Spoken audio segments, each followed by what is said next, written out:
విషయం ఏంటంటే, భారత రాజ్యాంగం ద్వారా లాభపడ్డ వాళ్ళంతా విశ్రాంతిలో ఉన్నారు. రాజ్యాంగం ద్వారా నష్టపోతున్న వాళ్ళు యుద్ధంలో ఉన్నారు.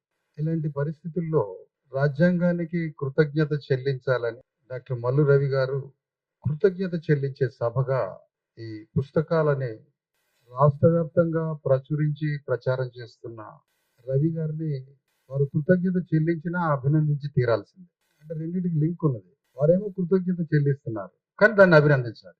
కృతజ్ఞత చెల్లించడం అంటే వారిని పార్లమెంట్లోకి పంపి, ఈ దేశ పౌరుడిగా నిలబెట్టి పార్లమెంట్లోకి పంపి సమస్తము వారి తల్లిగారు 9 నెలలే తల్లి గర్భంలో ఉంది రవి గారు. కానీ డాక్టర్ అంబేద్కర్ 90 ఏళ్ళు పోసాడు రవి గారిని. అంతటి పని చేస్తున్న రాజ్యాంగానికి కృతజ్ఞత చెల్లిస్తున్న ఈ సభలో పాల్గొంటున్న ఈ కార్యక్రమంలో పాల్గొంటున్న అందరినీ అభినందిస్తూ, ఇవాళ భారతదేశంలో అతి పెద్ద మెయిన్ టాపిక్ ఎప్పటికీ ఉండే అంశము రాజ్యాంగ విషయం. ఎందుకంటే రాజ్యాంగం మీద జరుగుతున్న దాడి అది యాన్సిస్టర్స్ ఎనిమి, వారసత్వ శత్రువులు ఉన్నారు రాజ్యాంగానికి. ఈ రోజు శత్రువు, నిన్నటి శత్రువు, రేపటి శత్రువు కాదు. రాజ్యాంగానికి వారసత్వ శత్రుత్వం ఉన్నది. రాజ్యాంగానికి వారసత్వ శత్రువు, అవును, దానికి వారసత్వ శత్రుత్వం ఉంది. ఎప్పటి నుంచి ఉంది? వేల సంవత్సరాల నుంచి రాజ్యాంగం మీద, ఆ వాక్యం మీద శత్రుత్వం ఉంది. ఎందుకంటే రాజ్యాంగ రచనా శిల్పి అయిన అంబేద్కర్ వయసు 65 సంవత్సరాలు కాదు, ఆయన వయసు 2500 సంవత్సరాలు. ఎందుకంటే ఆయన తీసుకున్న ఆలోచన యొక్క స్వరూపము బుద్ధుడి హృదయంతో భారతదేశాన్ని కట్టాలనుకున్నాడు అంబేద్కర్. బుద్ధుడి హృదయాన్ని భారతదేశంలో ఉన్న 140 కోట్ల మంది హృదయంతో కట్టాలనుకుంటున్నాడు. బుద్ధుడి హృదయాన్ని దేశవ్యాప్తంగా కట్టాలనుకుంటున్నాడు. కాబట్టి బుద్ధుడి మీద ఎవరైతే దాడి చేశారో ఆ దాడి చేసిన వారసత్వమే ఈరోజు రాజ్యాంగం మీద దాడి చేస్తాం. అంటే ఇది యాన్సిస్టర్స్ ఎనిమి, వారసత్వ యుద్ధం సాగుతా ఉంది ఈ వాక్యం మీద. ఇప్పుడు బుద్ధుడు సామాజిక ప్రజాస్వామ్యం చెప్పాడు. సామాజిక ప్రజాస్వామ్యం అంటే అది అర్థం కాని భాష ఏం కాదు, సహజీవన సూత్రం. అందరం కలిసి మెలిసి బ్రతకడం. ఈ సింపుల్ విషయం ఈ దేశానికి నచ్చలేదు. ఈ దేశంలో స్థానం లేదు. అందరం కలిసి మెలిసి బ్రతకడం అనే ఒక సహజీవన సామాజిక సూత్రం ఈ దేశానికి నచ్చల. అంటే ఎవరు మనుషులు కలవద్దు అనేది ఈ దేశంలో ఉన్నటువంటి ఒక వాక్యం. రాజకీయ ఆర్థిక ప్రజాస్వామ్యం రావాలంటే కండిషన్ గా సామాజిక ప్రజాస్వామ్యం ఉండి తీరాలి. సామాజిక ప్రజాస్వామ్యాన్ని పునరుద్ధరించడానికి సాంఘిక ప్రజాస్వామ్యం లేకుండా రాజ్యం లేదు, రాజ్య పరిపాలన లేదు. ప్రాథమికంగా ఈ దేశంలో సామాజిక ప్రజాస్వామ్యం అనే సామాజిక సంస్కృతిని ప్రారంభించినటువంటి గౌతమ బుద్ధుడు దానికి రాజ్య స్వరూపం. బుద్ధుడు ఫిలాసఫర్ అయితే దానికి రాజ్య స్వరూపమే సామ్రాట్ అశోక చక్రవర్తి. ఈ ఇద్దరి యొక్క ఆలోచన యొక్క పరంపర స్వరూపం డాక్టర్ అంబేద్కర్. కాబట్టి బుద్ధుడి మీద ఎంత భయంకరమైన దాడి జరిగిందో, సామ్రాట్ అశోక చక్రవర్తి మీద ఎంత భయంకరమైన దాడి జరిగిందో, ఆ దాడి యొక్క కొనసాగింపే ఈ రోజు రాజ్యాంగం మీద జరుగుతున్న దాడి. అయితే బాధాకరమైన విషయం ఏంటంటే అంబేద్కర్ కి, రాజ్యాంగానికి కాన్స్టిట్యూషన్ ఆర్మీగా తయారు కావాల్సింది ఎవరు? కాన్స్టిట్యూషన్ ద్వారా లాభపడ్డవారు. అంటే ఫోర్ ఫ్రంటల్ ఆర్మీ ఎవరు? అసలు రాజ్యాంగాన్ని రక్షించే ఆర్మీ ఎక్కడి నుంచి రావాలి? రాజ్యాంగం ద్వారా లాభపడ్డ వాళ్ళ నుంచి రావాలి, బాధిత వర్గం నుంచి రావాలి.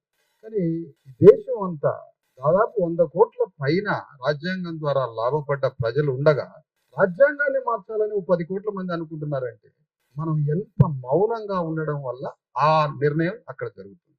ఎవరి నుంచి దాని పట్ల స్పందన లేకపోతే. ఇక్కడ డాక్టర్ అంబేద్కర్ యొక్క ఆలోచన విధానం, రాజ్యాంగం యొక్క ఆలోచన విధానం, ఇక్కడ రాజ్యాంగం సభలోకి వెళ్తే రాజ్యాంగం రాయొచ్చు అంబేద్కర్. రాజ్యాంగ సభలోకి అంబేద్కర్ వెళ్తే రాజ్యాంగ సభలోకి వెళ్తే రాజ్యాంగం రాయొచ్చు. సభలోకి వెళ్తే రాజ్యాంగం రాయడం అంటే ఏంటి? సామ్రాట్ అశోక చక్రవర్తి రాజ్యాన్ని పునర్జీవింపజేస్తాడు అంబేద్కర్ అని అర్థం.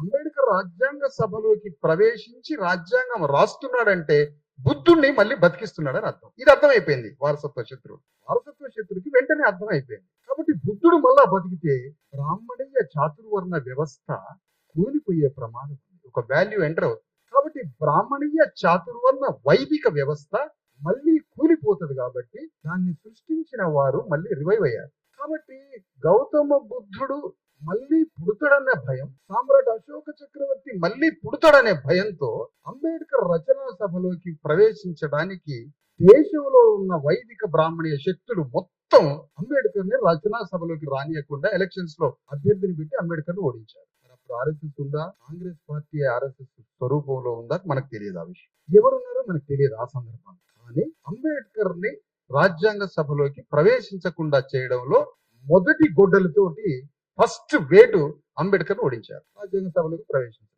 రెండవ వేటు ఇక ఎప్పుడు రాజ్యాంగ సభలోకి పోవాలి అంబేద్కర్, పోయే మార్గం లేదు, ఓడించారు. ఏ విధంగా పోవాలి మరి? జోగేంద్రనాథ్ మండల్ అని బ్రిటిష్ టైంలో న్యాయశాఖ మంత్రిగా చేసిన ఒక చండాల్ కులస్తుడు అంబేద్కర్ తీసుకుపోయి బంగ్లాదేశ్ లో పోటీ చేయించాడు ఎలక్షన్స్. మళ్ళీ అక్కడి నుంచి గెలిస్తే రాజ్యాంగ సభలోకి అడుగు పెట్టొచ్చు. అంబేద్కర్ తీసుకుపోయి అక్కడ చర్మకారులు, చండాలులు, ముస్లింస్, శూద్రులు, నామశూద్రులు అందరూ కలిసి అంబేద్కర్ ని గెలిపించి మళ్ళా రాజ్యాంగ సభలోకి పంపిస్తారు. ఇది తెలిసిన అప్పుడున్న రాజ్యం మళ్ళీ అంబేద్కర్ గెలిచిన ప్రాంతాన్ని పాకిస్తాన్ లో కలిపేశారు. మళ్ళీ రెండవ గొడ్డలతోటి మళ్ళీ నరికారు అంబేద్కర్. బుద్ధుడు మళ్ళీ భారతదేశంలో రివైవ్ అవుతుంది. ఈ వేట, ఈ ప్రతీకారం, ఈ పగ, ఇది ఎంత పెద్ద వారసత్వం, దీని పవర్. జనరల్ గా ఒక ఇంట్లో రైవల్టీ ఉన్నప్పుడు దాయాదుల పోరు అంటారు. దాంట్లో ఎంత పవర్ ఉంటది?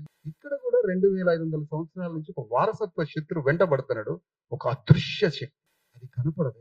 అంబేద్కర్ గెలిచిన ప్రాంతాన్ని పాకిస్తాన్ లో కలిపి అంబేద్కర్ ఏమైనా రాజ్యాంగం రాసుకోవాలంటే పాకిస్తాన్ పోయి రాసుకోండి అని మళ్ళీ నరికారు అంబేద్కర్. అప్పుడు ఈ అంబేద్కర్ కి అర్థమయ్యి మళ్ళీ లార్డ్ మౌంట్ బాటన్, విన్సెంట్ చర్చిల్ దగ్గరికి పోయి ఏం మాట్లాడుకున్నారో ఏమో తెలియదు కానీ అంబేద్కర్ ని ఒక పార్లమెంట్ సభ్యుడిని, రచనా సభ్యుడిని పక్కన పెట్టి అంబేద్కర్ ని గెలిపించి రాజ్యాంగ సభలోకి అడుగు పెట్టిస్తారు లార్డ్ మౌంట్ బాటన్, విన్సెంట్ చర్చిల్. ఈ దేశంలో ఉన్న సెక్యులర్ డెమోక్రసీ ఉన్న హృదయం ఉన్న వాళ్ళు ఎవరైనా ఉంటే వాళ్ళు వీళ్ళు కలిసి మొత్తానికి రాజ్యాంగ సభలోకి అడుగు పెట్టిస్తారు.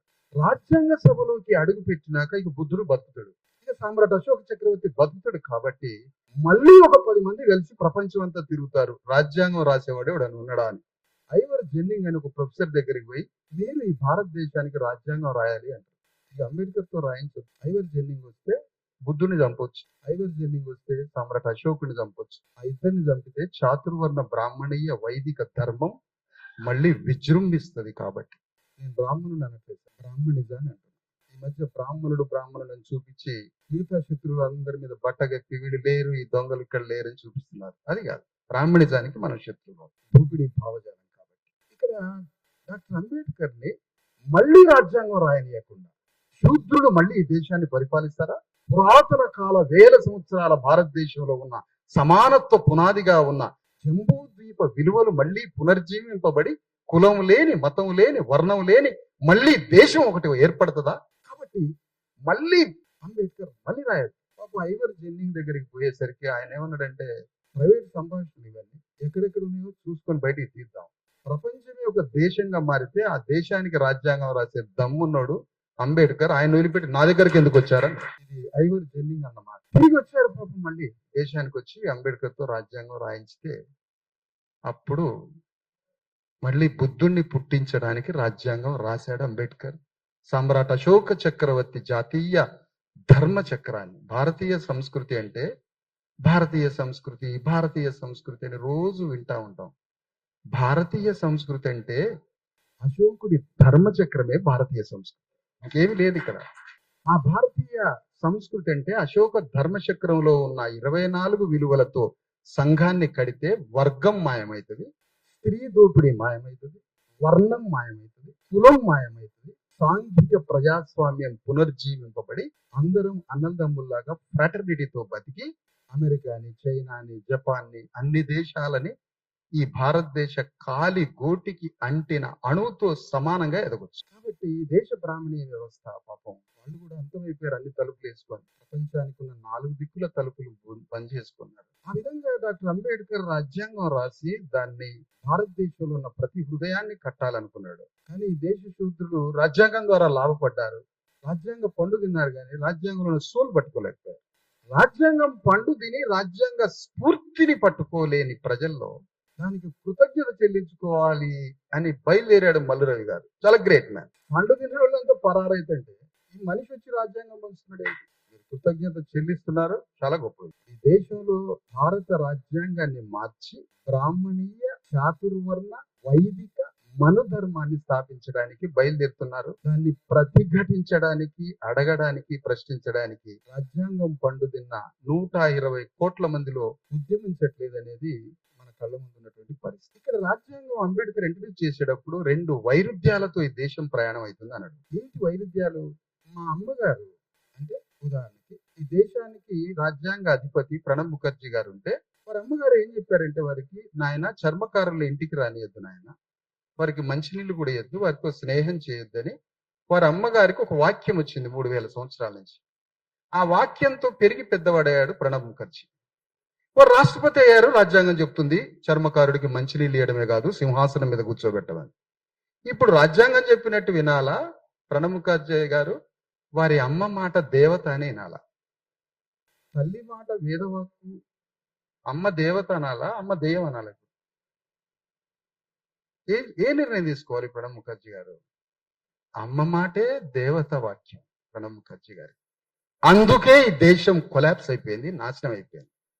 ఎందుకంటే అమ్మా నాన్నల్ని గౌరవించాలి కదా, అమ్మా నాన్నల్ని గౌరవించాలి. కాబట్టి చాతుర్వర్ణ వైదిక మనువాద వాక్యము 7 లక్షల కోట్ల కణాలలోకి పోయి మనిషి మీద వాక్యం సర్వాధికారి కూర్చుంది. మానవుడి మీద మనిషిని డ్రైవ్ చేస్తుంది మనుధర్మ వాక్యం. కాబట్టి ఈ దేశంలో దానికి కౌంటర్ థాట్ లేకుండా అయిపోయింది. ఆలోచనకి ప్రతి ఆలోచన లేదు. ప్రకృతిలో బలం ఉంటుంది, ప్రకృతిలో బలం ఉంటుంది. బలానికి ఆక్రమించే గుణం ఉంటుంది. ఆక్రమించే గుణంతో ఒకడి దగ్గర సంపద పోగుపడుతుంది, ఒకడి దగ్గర సంపద మొత్తం పోగుపడుతుంది. అది భూమి కావచ్చు, రాజ్యం కావచ్చు, సంపద కావచ్చు, పోగుపడుతున్నది, పర్వతంలాగా పోగుపడుతుంది. దానికి ప్రతిబలంగా మార్క్సిజం వచ్చింది. మళ్ళీ బలంతో దాన్ని ఢీ కొట్టాలని. బట్ అంబేద్కర్ ప్రతిబలం వద్దన్నాడు, బలానికి ప్రతిగా బలం వాడొద్దన్నాడు. ప్రకృతి పదార్థంలో వస్తున్న బలాన్ని నియంత్రించడానికి పదార్థంలో హృదయం పుట్టాలన్నాడు అంబేద్కర్. హృదయాన్ని పుట్టించాడు అంబేద్కర్. అదే కల్చరల్ వాల్యూస్. అందుకనే మన ప్రీఆక్యుపైడ్ బ్రెయిన్ లో ఉన్న ఆలోచనలతోటి ఈ ప్రపంచాన్ని చూస్తున్నాం. దాన్ని తీసేయాలి. ఒక భౌతిక ప్రపంచాన్ని కట్టాలంటే ముందు మనిషికి మానసిక ప్రపంచాన్ని కట్టాలి. ఆ మానసిక ప్రపంచాన్ని కట్టడానికి డాక్టర్ అంబేద్కర్ బలానికి బలం వాడలే, మార్క్సిజాన్ని ఆయుధంగా తీసుకోలే. అంబేద్కర్ దాన్ని వ్యతిరేకించి పదార్థంలో హృదయాన్ని పుట్టియాలనుకున్నాడు. హృదయాన్ని పుట్టియడం ద్వారా ఏ విలువలు ప్రతిపాదిస్తుందో వైదిక బ్రాహ్మణీయ చాతుర్వర్ణ మనువాద వాక్యానికి మళ్ళీ ప్రతిగా వాక్యాన్ని తీసుకొస్తున్నాడు అంబేద్కర్. ఒక కొత్త విలువని, అది ఎక్కడిదో కాదు, ఈ దేశ జంబూ ద్వీప వాక్య విలువ. కులం లేని, మతం లేని, వర్గం లేని, వర్ణం లేని, స్త్రీ వివక్షత లేని, ఒక అందరం కలిసి ఉండే భూటాన్, థాయిలాండ్, అనేక దేశాలు, స్టేట్లెస్ సొసైటీలు, అనేక దేశాలు, పోలీస్ లేని రాజ్యం, అసలు లీడర్ లేని రాజ్యం, ఇలాంటి అనేక దేశాలలో నుంచి ఒక ప్రపంచానికి వెలిగిస్తున్న అనేక దేశాల కన్నా ఎంతో పెద్ద దేశంగా తయారు కావాల్సిన ఈ దేశంలో భారత రాజ్యాంగం యొక్క విలువల్ని దేశం మొత్తం కట్టాలనుకున్న అంబేద్కర్ కలలు ధ్వంసమైపోయాయి. అందుకని మా దళితులు, బీసీలు పొద్దున్న లేస్తే అగ్రవర్ణాలు తిడతా ఉంటారు. ఇంతకన్నా పెద్ద నేరం లేదు. లేదా ఆర్ఎస్ఎస్ని తిడతారు, లేకపోతే నాగపూర్ని తిడతారు. కానీ డాక్టర్ అంబేద్కర్ 100 కోట్ల మందికి పండ్లిచ్చి, రాజ్యాంగ ఆయుధాలిచ్చి, 1,00,000 పేజీల తాత్విక దర్శనాన్ని ఇచ్చి ప్రపంచం మీద యుద్ధం చేయని తన పండు తిన్న బీసీ ఎస్సీ ఎస్టీలకు చెప్తున్నాడు అంబేద్కర్.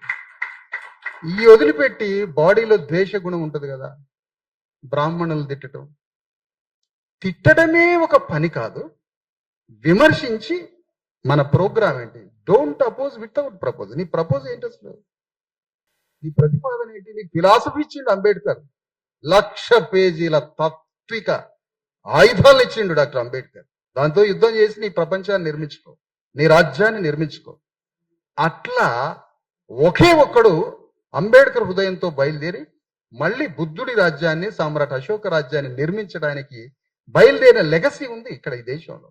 సామ్రాట్ అశోకుడి తర్వాత తాత్వికంగా సంత్ రవిదాస్ బయలుదేరిండు, బౌద్ధ భిక్షువులు బయలుదేరిండు, రవిదాస్ తర్వాత కబీర్ బయలుదేరిండు, కబీర్ బోధనతో శివాజీ రాజ్యం వచ్చింది, శివాజీ ఆలోచనలతో జ్యోతిరావు ఫూలే వచ్చాడు, జ్యోతిరావు ఫూలేతో సాహు మహారాజ్ వచ్చాడు, పక్కన కర్ణాటకలో బసవేశ్వరుడు వచ్చాడు, యోగి వేమారెడ్డి వచ్చాడు, వీర బ్రహ్మం గారు వచ్చాడు, దేశంలో కరుణానిధి వచ్చాడు, అనేక మంది వచ్చారు. వాక్యానికి పరంపర తాత్విక దర్శనంతో యుద్ధం చేస్తే రాజ్యం వస్తుంది.